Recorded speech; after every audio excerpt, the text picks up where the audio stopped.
Vamos ler Gênesis capítulo 2 e versículo 18. Deus colocou no meu coração para falar para a juventude. O assunto é um assunto que não interessa muito à juventude, mas vocês vão ter que me escutar. Falar sobre casamento. Eu sei que não interessa muito. Por quê? Porque é um projeto de Deus. Vamos ler Gênesis capítulo 2, verso 18. Disse mais o Senhor Deus: não é bom que o homem esteja... Vamos ler novamente, todos juntos no 3, 1, 2, 3.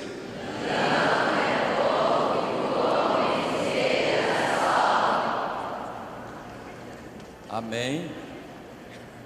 O homem aí está falando do gênero humano, né? Então, está falando de homem e mulher. Para ficar bem claro, vamos dizer então, não é bom que nem o homem e que nem a mulher estejam sós. Todos juntos, não é bom que nem o homem e nem a mulher estejam sós. Quem está de acordo com isso, levanta a mão e diga amém. Amém. Deus está fazendo uma constatação sociológica, ou seja, Deus está dizendo aqui que o ser humano é um ser gregário. Ele não vive de forma solitária. Ele não consegue viver solitariamente. Nós precisamos uns dos outros. Nós não conseguimos morar sozinhos numa caverna. Nós precisamos uns dos outros. Aí, Deus, até este momento, estava tendo uma relação maravilhosa com Adão. Adão não tinha muitos problemas. Adão era um homem resolvido. Adão estava bem empregado. Adão tinha comunhão com Deus. Adão era rico. Adão tinha tudo que ele precisava. Adão não tinha problemas. Mas Deus olhou para Adão e disse: não é bom que tu estejas só. Aí Deus achou uma solução para a solidão de Adão. Disse Deus: far-lhe-ei uma auxiliadora que lhe seja o quê? Idônea. Que ele seja idônea. Então Deus resolveu solucionar o problema da solidão, dando a Adão uma mulher. Agora veja, então Deus criou a partir daí uma coisa chamada casar. Quem foi que criou o casamento? Quem foi que criou o casamento? Deus. Muito bem. Agora, meus irmãos, aquele homem que não tinha nenhum problema, só bênção, só vitória, depois que ele recebe a mulher, aí surgem os problemas. O problema surgiu com a mulher. Antes da mulher não tinha problema, só vitória, só bênção. Mas vem a mulher, vem problema junto. O que significa dizer isso? As irmãs não fiquem bravas comigo.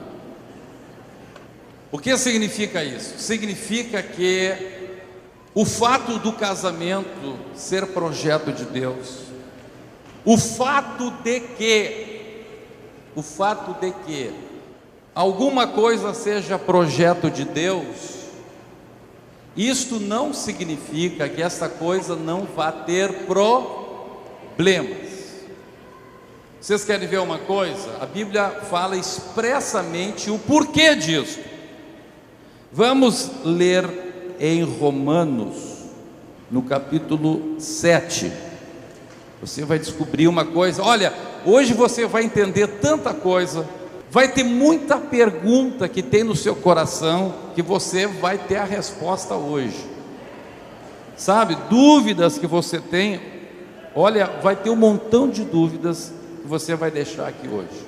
Vamos ler Romanos capítulo 7, versículo 12, diz assim: por conseguinte, a lei é santa, e o mandamento santo, justo e o que?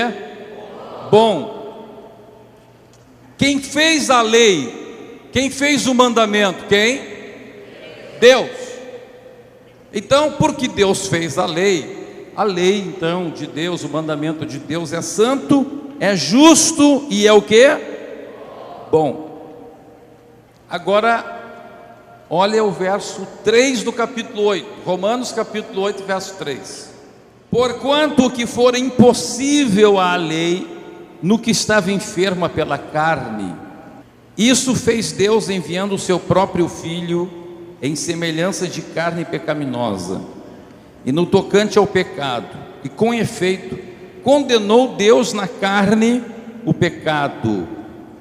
Então diz a Bíblia que Deus criou a lei santa, justa e boa, mas esse projeto que Deus criou deu errado.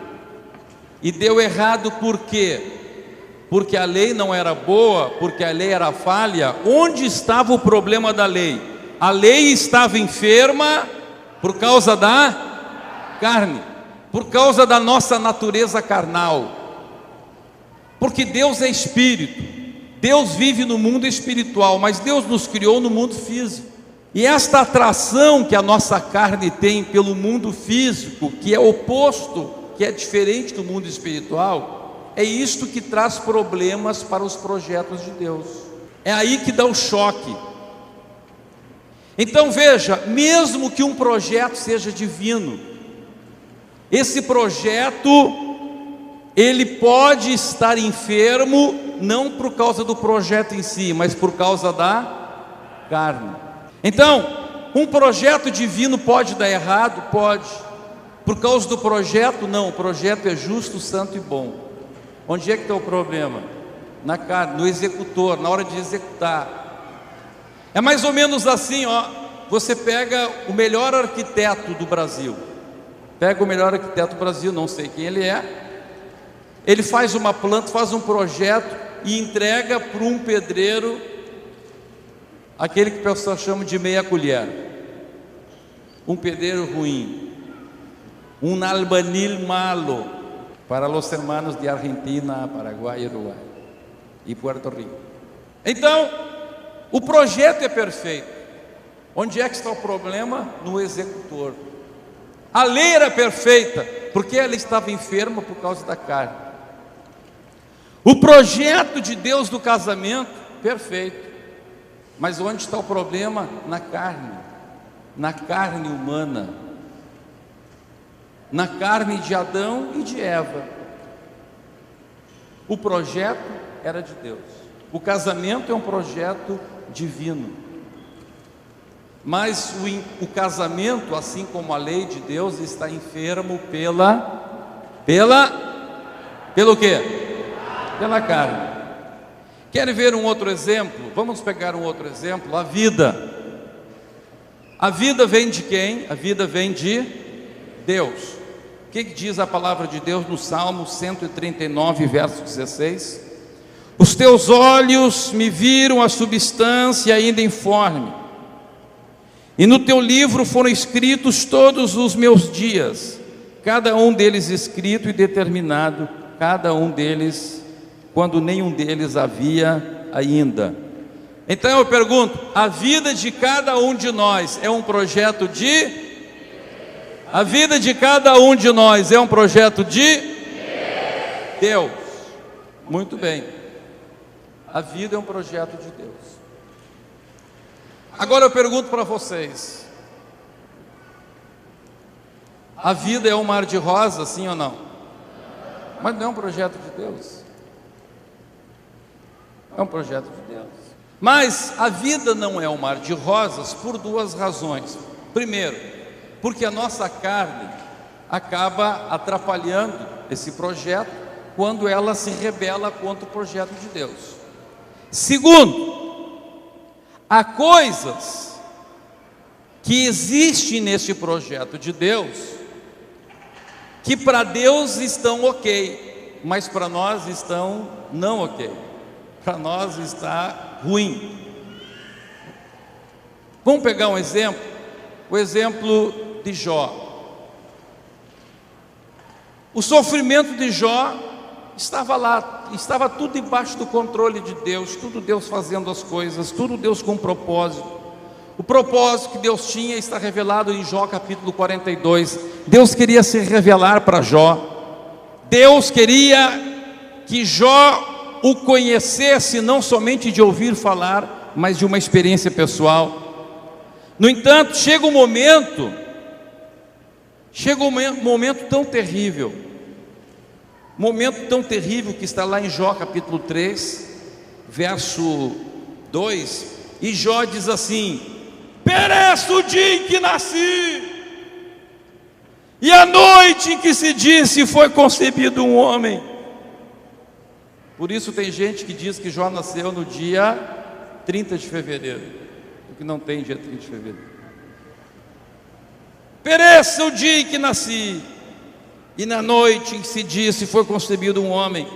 Converta-se aquele dia em trevas, e Deus lá de cima não tenha cuidado dele, nem resplandeça sobre ele a luz. Reclame-no as trevas e a sombra de morte, habite sobre ele nuvens, espante-o tudo que pode enegrecer o dia. Aquela noite que dela se apodera intensas trevas, não se regozije ela entre os dias do ano, não entre na conta dos meses. Seja estéril aquela noite, e dela sejam banidos os sons de júbilo. Amaldiçoem-na aqueles que sabem amaldiçoar o dia e sabem excitar o monstro marinho. E ele diz, do verso 11: por que não morri eu na madre? Por que não esperei ao sair do útero da minha mãe? Porque houve colo que me acolhesse, porque peitos para que eu mamasse, porque já agora repousaria tranquilo, dormiria, e então haveria para mim descanso com os reis e conselheiros da terra, que para si edificaram mausoléus, ou com os príncipes que tinham ouro e encheram de prata suas casas, ou como o aborto oculto, eu não existiria, como crianças que nunca viram a luz. Que desespero! Que desespero de Jó! A carne de Jó não aceitava o que ele estava passando, era desesperador, mas aquilo estava dentro do projeto. Então às vezes as coisas acontecem de forma errada, e realmente estão erradas, porque a nossa carne se levanta contra o projeto. Mas às vezes as coisas acontecem de maneira que a gente acha que está errada, porque aquela maneira fere a nossa carne. É o caso de Jó. A coisa estava tudo certa, Deus estava no controle de tudo. Deus estava trabalhando para levar Jó a um ponto, para multiplicar a riqueza de Jó, para multiplicar todas as coisas boas na vida de Jó.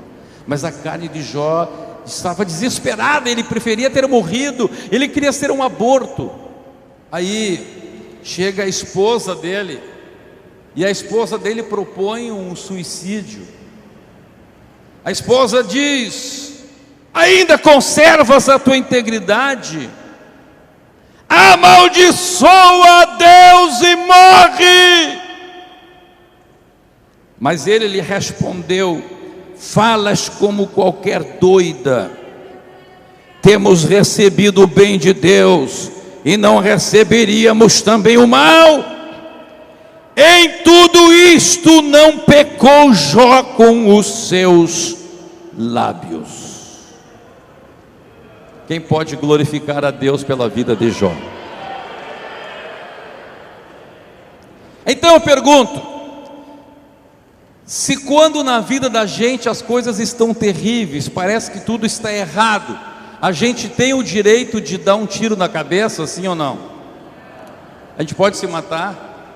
Pode se enforcar? Não, não pode se matar e não pode se enforcar. Por quê? Porque a vida é um projeto de... A vida é um projeto de... A vida é um projeto de Deus. E eu não posso destruir um projeto de Deus. Foi Deus quem criou a vida. Ninguém pode destruir a vida. Amém? Quantos compreenderam isso? Digam amém. Então, por que é que nós não podemos destruir a vida? Porque quem fez a vida foi Deus. Então Deus criou a vida. Se Deus criou a vida, se a vida é um projeto de Deus, eu não posso destruí-la. Vamos ler 1 Coríntios capítulo 3, verso 17. Olha o que diz a palavra, 1 Coríntios 3, 17. Eu vou ler e vocês repetem, tá bom? Se alguém destruir o santuário de Deus, Deus o destruirá. Porque o santuário de Deus, que sois vós, é sagrado. Então, eu pergunto para vocês, a vida é sagrada, sim ou não? Por quê? Porque foi Deus que fez.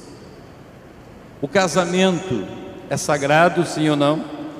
Por quê? Porque foi Deus que fez. A lei de Deus é sagrada, sim ou não? Ela é santa, ela é justa, ela é boa, porque foi Deus que fez. Foi Deus que fez. Eu não posso então destruir a minha vida, porque a vida é um projeto de Deus.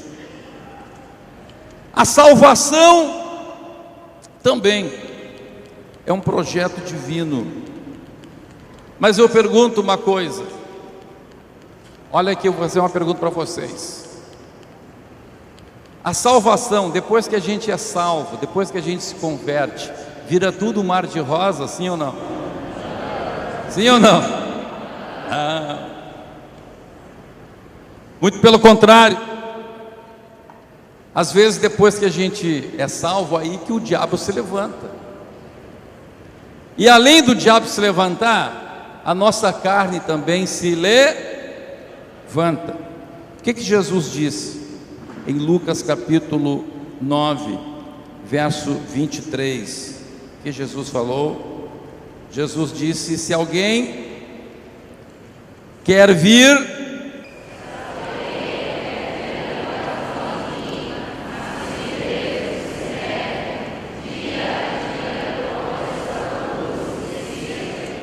eu pergunto, é bom negar a si mesmo? Não, não é bom, a gente não gosta. A carne não gosta de negar a si mesmo. E é isso que faz a gente lutar na salvação. O projeto é bom ou não é? O projeto da salvação é bom? Ele é santo, ele é justo e ele é bom. Mas por que então que nesse processo de salvação a gente luta tanto? Por causa da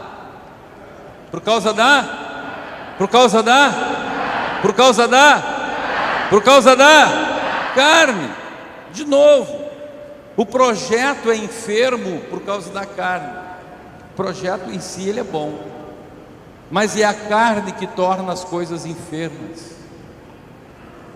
Quem está compreendendo? Amém? Muito bem. Agora, Deus então criou o projeto da salvação e a nossa carne é contra isso. Então o que Jesus está dizendo? Se você quer ser salvo, como em todos os demais projetos divinos, você tem que crucificar a tua carne. Para que a tua vida, para que o projeto de Deus na tua vida se cumpra, você tem que crucificar a carne. Para que o projeto da salvação se cumpra, tem que crucificar a carne. Para que a lei de Deus se faça viva em ti, tem que crucificar a carne. E agora escute: para que o casamento dê certo, também tem que crucificar a carne. Todo projeto de Deus é justo, é santo e é bom. Mas o que faz o projeto de Deus enfermo é a nossa carne. Agora vejam o que aconteceu. Nós vemos que lá no projeto do casamento, Deus disse assim: não é bom que o homem esteja só, então vou fazer para ele uma mulher. Vamos ler agora como é que Deus fez a mulher. Vamos ler Gênesis, capítulo 2, versos 21 e 22. Vamos ler todos juntos? 1, 2, 3.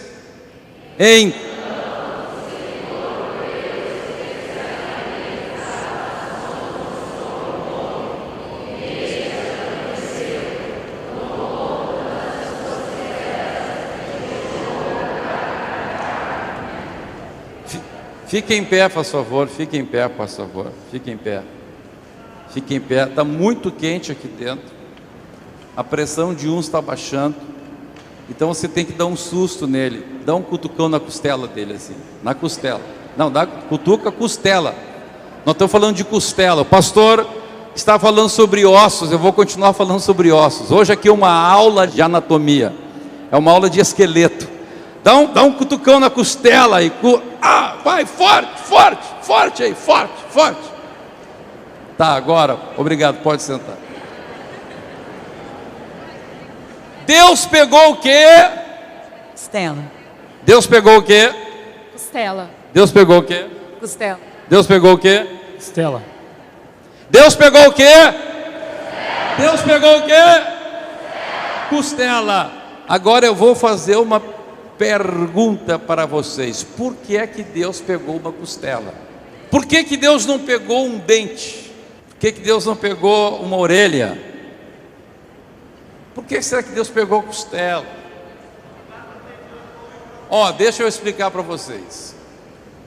Você sabe quantas costelas a gente tem? A maioria de vocês tem 12 pares de costela, sendo que destas 12, 7 costelas, as 7 primeiras aqui de cima, elas são ligadas da coluna até um osso que está aqui no meio do peito, chamado externo. Então, o que elas formam? Elas formam uma couraça para proteger todas as vísceras. Então elas formam como uma caixa de ossos assim, ligados aqui. Todas as costelas são ligadas na coluna, e elas vêm assim e se juntam nesse osso chamado externo. Então, quantas costelas nós temos chamadas costelas verdadeiras?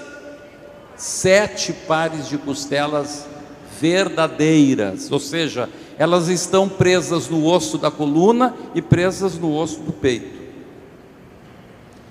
Existem depois 3 pares de costelas que são as chamadas falsas, porque elas não estão grudadas diretamente no osso externo, mas estão ligadas por meio de uma cartilagem. E depois, os 2 últimos pares, elas são chamadas de costelas flutuantes. Por quê? Porque elas não fecham a couraça. Elas só estão presinhas aqui na coluna e não vêm até aqui se ligando ao osso, nem diretamente no osso, nem por meio de cartilagem. Agora uma bomba aí. Vou soltar uma bomba para vocês. Soltar uma bomba para vocês aí. Eu disse que a maioria tem 12 pares de costelas. Por quê?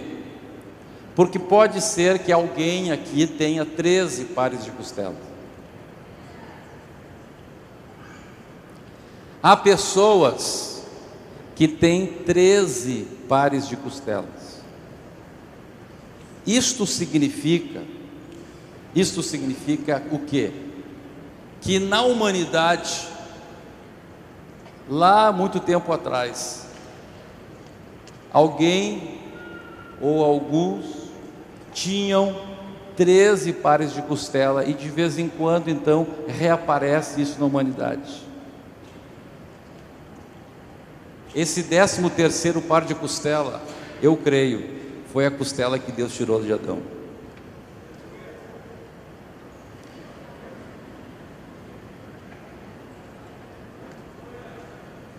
Que coisa tremenda isso.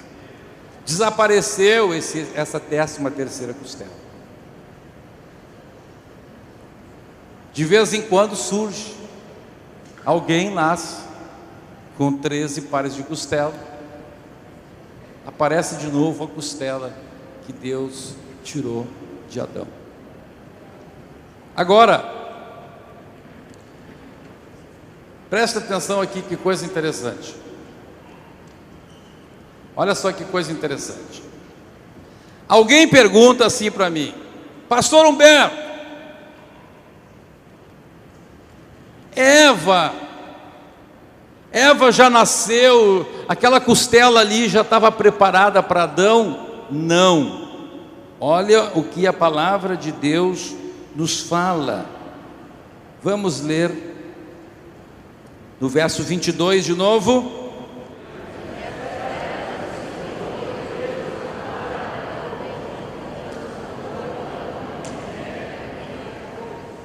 Olha aqui, a Bíblia diz que a costela que Deus tomara de Adão, Deus pegou a costela aqui, ó, pá, pegou a costela e saiu com a costela dele. O Adão ficou como? O Adão ficou o quê? Como é que o Adão ficou? O Adão ficou, como é que o Adão estava? Estava anestesiado. Por que Deus não deu anestesia local no Adão? Deus podia ter dado uma anestesia local. Adão, segure Adão, te dá uma anestesia local aqui. Tchá, tira a costela. Quem já sofreu anestesia local? Levante a mão aqui. Quem já sofreu, fez uma cirurgiazinha assim com anestesia local? Quando você sofre anestesia local, o cérebro continua trabalhando? Você continua podendo falar assim ou não? Imagine se Deus tivesse feito cirurgia local no Adão, e o Adão ficasse vendo, Deus fazer, e meus irmãos, ia dar uma confusão. Adão ia dizer assim: Deus, eu quero o de olho marrom. Aí Deus fazia de olho marrom, Adão olhava e dizia: não, tá ruim, tá feio.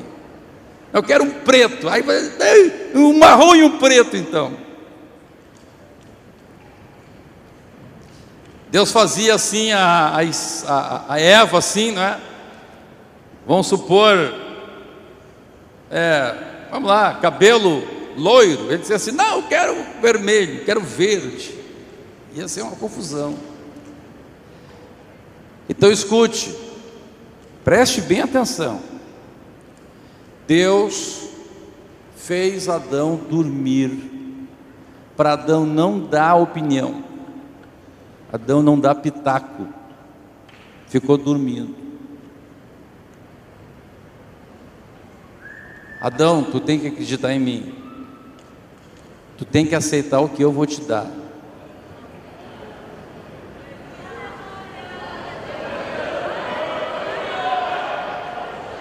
Aleluia, aleluia, aleluia, aleluia, aleluia, aleluia. Adão precisou morrer, entre aspas, para receber Eva. O que Jesus precisou fazer para receber a sua igreja? Jesus precisou morrer também. E o que eu e você precisamos fazer para receber a nossa esposa? Morrer. Se você quer uma esposa de Deus, você tem que deixar Deus te anestesiar. Você tem que morrer para a tua carne. Porque enquanto a tua carne está viva, Deus não pode fazer o que Ele quer para ti. Aqui está o segredo porque que muita gente casa mal. Porque não quer deixar Deus anestesiar. Aleluia. Aleluia. Agora, por que Deus pegou a costela? Deus pegou a costela, mas antes de dizer por que Deus pegou a costela, deixa eu falar mais uma coisa. A Bíblia diz que Deus pegou a costela e na mesma hora Deus fez a mulher, sim ou não? Não, a Bíblia diz que começou um processo de transformação. Diz assim, ó, eu sempre tive a ideia, antes de ler com mais calma a Bíblia, eu tive a ideia assim, ó, que quando Deus criou o ser humano, quando Deus criou o homem, Deus criou um boneco, né? Não diz isso a Bíblia? Deus fez um boneco de barro, pegou do barro e tal. E quando fez a mulher, dava a impressão assim, que Deus dizia assim, pá, mulher, não. A mulher é tão complexa quanto o homem. Assim como Deus fez do barro, e do barro transformou e fez um ser, a Bíblia está dizendo que Deus teve um trabalho também para fazer Eva. Diz que Deus transformou.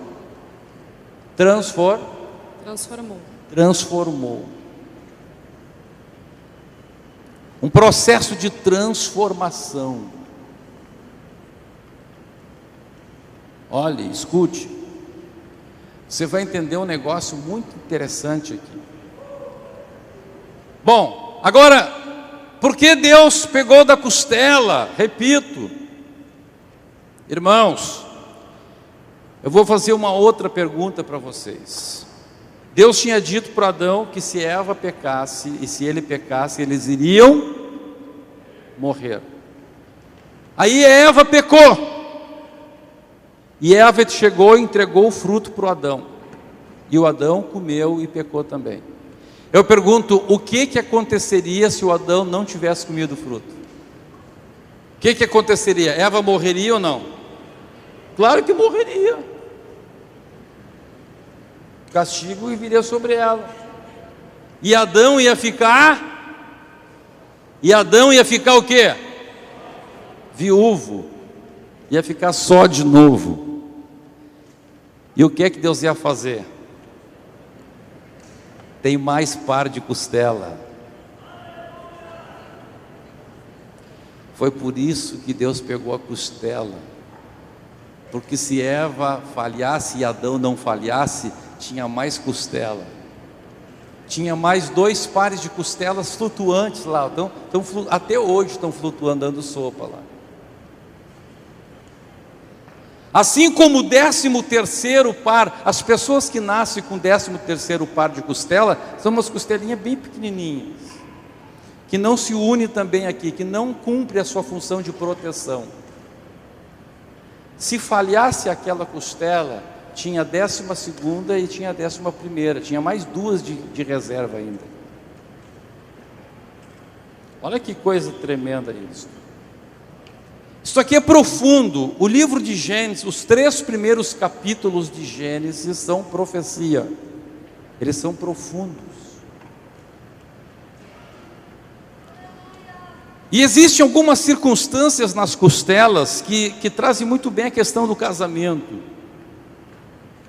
Para que servem as costelas? As costelas servem para o que a gente falou lá no início? Para proteção. O casamento serve para proteção. Paulo disse, olha, seria bom até que não casasse, mas para que vocês sejam protegidos do diabo, para que não caiam, então case.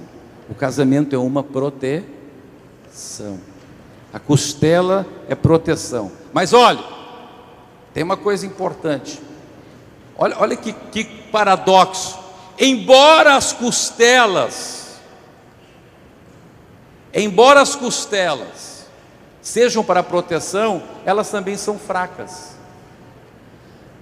A costela é tão fraca que uma pessoa tossindo pode quebrar uma costela.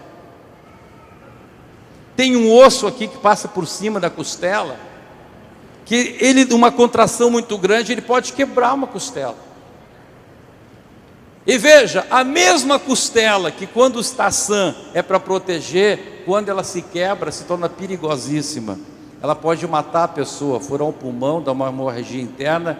Escute, uma costela mal cuidada, um casamento em que a costela não é bem cuidada, essa costela que era para proteção se torna espinho e pode te matar.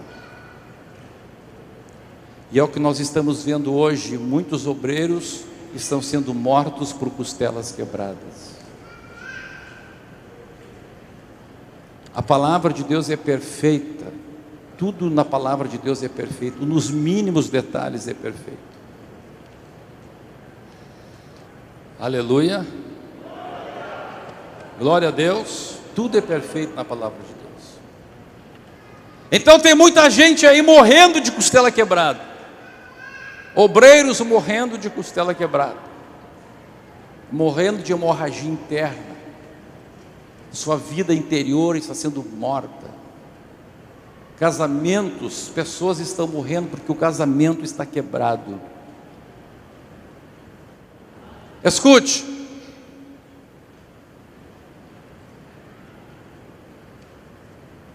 se Adão não tivesse cedido para Eva, Deus poderia fazer outra Eva, de outra das costelas de Adão, que até hoje estão aqui sobrando. Até hoje, tem 2 pares sobrando, que não fecham, que não vêm até frente, que não cerram a caixa de proteção. O que isso significa dizer? Nós vamos agora aqui, irmãos, irmãs, nós vamos aqui agora tentar desmanchar, destruir um mito, tá? Qual é o mito? Desde criança nós aprendemos que o casamento é a solução de muitos problemas, que o casamento é uma coisa mágica. Quem que ouviu, quem que leu aquelas histórias de criança que diz que a princesa beijou um sapo, e quando beijou o sapo virou um príncipe, e ela casou com o sapo, e termina assim, e todos viveram felizes para... Quem já leu, quem já ouviu uma historinha assim, levante a mão. Então veja, as pessoas ouvem, leem, se criam com isso.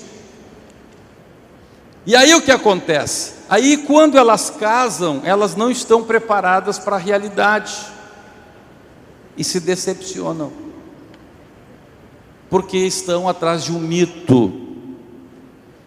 Irmão Rodrigo, por favor, passe aqui. Imagine, irmãos, veja, eu não estou dizendo que isso acontece, eu estou fazendo uma suposição. Imagine se antes do irmão Rodrigo nascer, quando o espírito dele estava lá ainda no ventre da mãe dele, o anjo disse assim: vem cá, quero ter uma conversa contigo. Aí o anjo chegava, dá para sentar aqui? Tá. O anjo pegava, sentava num canto com o Rodrigo e disse assim: Rodrigo, nem te conto, Rodrigo, tu vai lá para um lugar chamado Terra, rapaz, tu vai nascer da tua mãe, olha, lá é tão legal, é todo assim, tudo árvores, jardins, é uma coisa suave, uma brisa maravilhosa, lá assim, ó, tem o sol, mas o sol ele é quente, mas é fresquinho ao mesmo tempo, lá a gente não sua, lá nunca vai ter problema de calor, lá tudo é bom, tudo é maravilhoso. Olha, a terra é fantástica, olha, tu vai aguentar 9 meses aí no ventre da tua mãe, aí tu está meio apertado, assim, tu está meio aí, nesse escuro, só ouve esse barulho da tua mãe, tuc, tuc, tuc, ouve esses roncos do intestino dela, ouve os pum da tua mãe aí, mas aguenta mais um pouquinho, quando tu nascer é só maravilha. Aí ele nasceu, já nasce com frio, já dá-lhe uma fome, tem que começar a berrar. No tempo, acho que ele era criança, não tinha fralda descartável ainda, era aquelas fraldinhas de pano que assava. E ele começa a dizer assim: aquele anjo sem vergonha me passou a perna. Disse que era tudo bem. O que ia acontecer com ele? Ele ia ficar tão decepcionado que aquele menino ia ter instintos suicidas. Por quê? Porque o anjo tinha enganado ele. Ele preparava, ele tinha na mente uma coisa preparada assim, totalmente diferente do que agora ele estaria enfrentando. Obrigado. Então a mesma coisa acontece com muitos jovens crentes, muitas moças crentes, que acham assim: eu vou casar. Aí diz assim: não, mas ele é meu escolhido, é da vontade de Deus, é da direção de Deus. Eu pergunto: tem alguém que casou mais dentro da vontade de Deus do que Adão? Não, ele estava dormindo, Deus preparou para ele dormindo. Deus deu Eva para ele, do jeito que Deus tinha feito, e o que Deus faz é bom, é perfeito. Mas o projeto estava enfermo pela carne. Eva tinha a sua carne e Adão tinha a sua carne. Então, esse negócio que você vai casar com um sapo e o sapo vai virar príncipe, isso é conversa fiada. Isso é o que a Bíblia chama de fábulas de velhas caducas.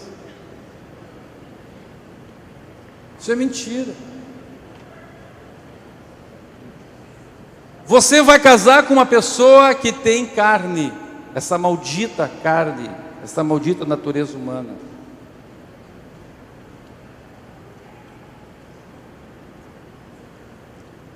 Aí muitas pessoas dizem assim: olha, eu vejo que quando alguns moços ou algumas moças querem casar com alguém, à força, o pai está dizendo não casa, a mãe está dizendo não casa, o pastor diz não casa, e ele quer casar à força, então ele diz uma frase assim, que essa mata tudo que é conselho, né?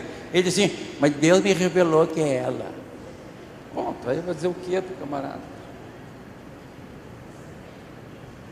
Você tem que entender uma coisa: Deus nos deu condições de avaliar parâmetros. Escute, Deus estabelece parâmetros. Deus estabelece parâmetros para você compará-los com a pessoa. Pegue a Bíblia e compare com a pessoa. É a mesma coisa que alguém dizer, isso é o calvinismo. O calvinismo diz o seguinte: o calvinismo é determinista. Aí o calvinismo diz assim: não, se Deus determinou que eu vou ser salvo de qualquer jeito.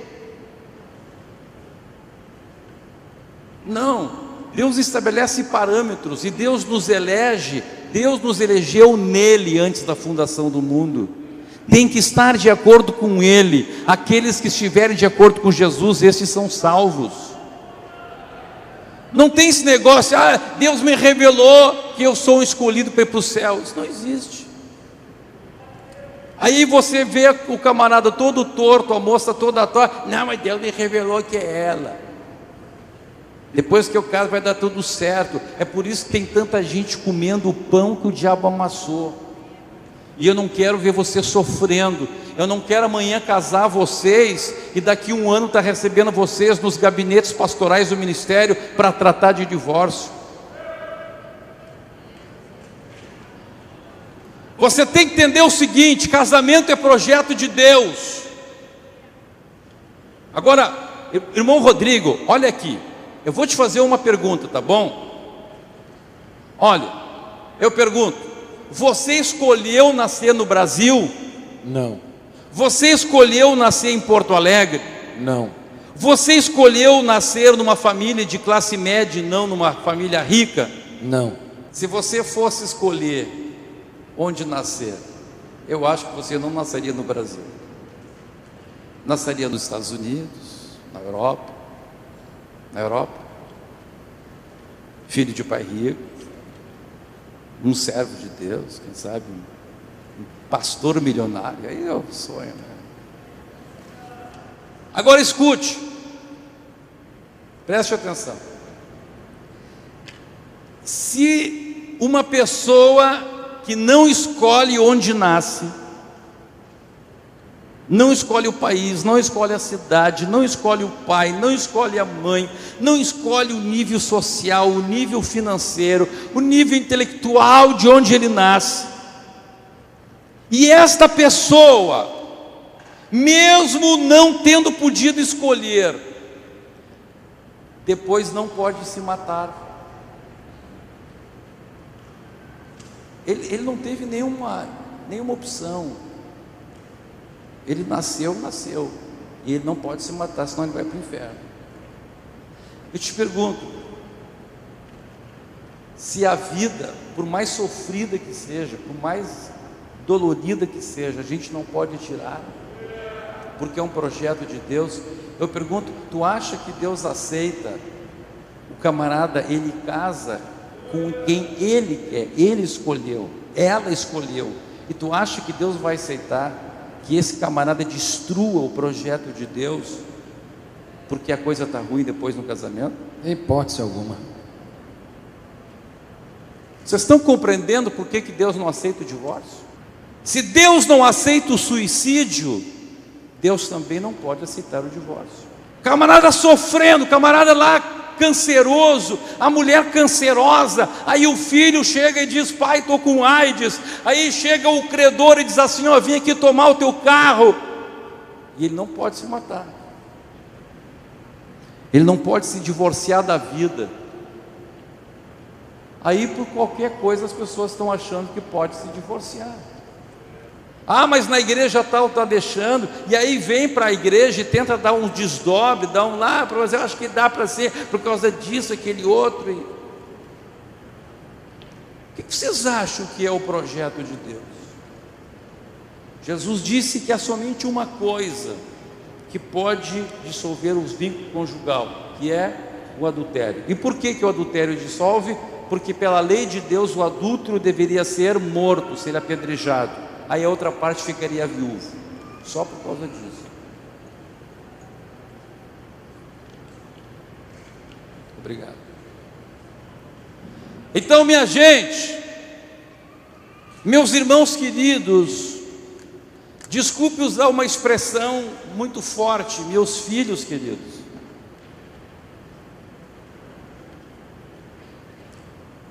vocês estão às portas de tomar uma decisão que envolve um projeto de Deus.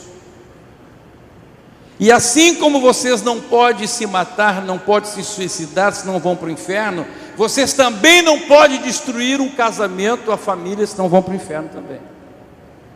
Quem está compreendendo? Amém? Agora, a questão do casamento. Você nunca mais procure justificar a tua teimosia, dizendo assim: não, porque é Deus que escolheu. Aí se eu não casar com ela, aí pronto, eu estou frito. Irmãos, vamos chamar o irmão Rodrigo de novo aqui. Rodrigo, irmão Rodrigo, imagine só que tem o Pedro e a Pedra, tá? Vamos supor que Deus criou o Pedro para Pedro e a Pedra para o Pedro, certo? Bom, das duas uma, ou eu acredito no calvinismo, acredito no determinismo e penso assim, bom, de um jeito ou do outro Pedro vai casar com a Pedra, e nós vemos que isso não é verdade, existe o livre-arbítrio. Ou, se eu aceitar o livre-arbítrio, eu tenho que entender que, se há livre-arbítrio, mesmo que Deus tivesse criado o Pedro para a Pedra, o Pedro podia querer casar com a Joana. Então, se a ideia do calvinismo estivesse certa, se o determinismo estivesse certa, imagine só o que seria da Pedra se o Pedro casou com a Jana. Ela ficava para a titia daí, porque pronto, não tinha outro. Quem está compreendendo? Quem está compreendendo? O que existe? Existe, escuta, existem costelas. Existem costelas. Existem alguns pares de costelas que Deus prepara uma delas para ti, se você estiver orando, se você estiver anestesiado, se você estiver entregue nas mãos de Deus, Deus vai começar a transformar aquela pessoa para ti.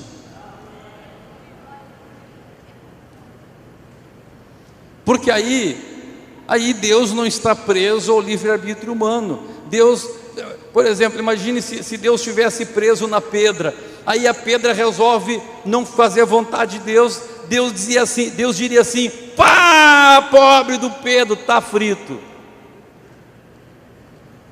vai ficar para eunuco. Não, Deus não está sujeito ao ser humano. Deus tem costelas, e Deus pode preparar qualquer uma das costelas.